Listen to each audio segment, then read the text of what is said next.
বন্ধুরা দেখুন আমি ডিমের টেবিল করছি। এই যে পুর করে নিয়েছি, এইগুলো গড়া হয়ে গেছে। এই দেখুন এইটা কিরকম করে করছি।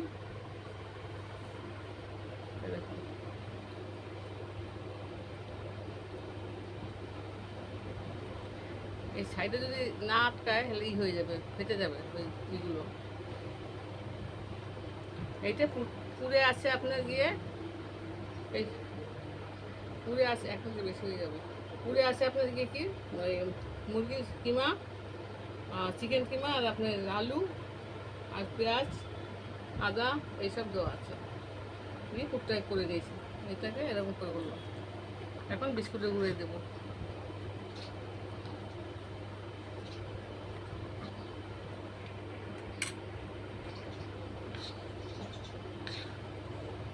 কিরকম মজা রে।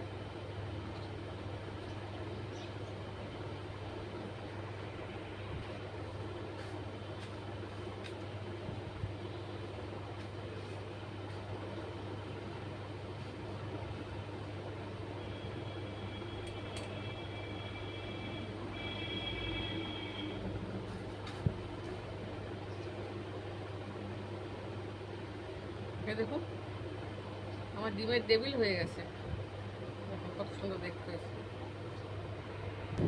এই দেখুন বন্ধুরা আমার ডিমের টেবিল কেমন হয়েছে দেখতে।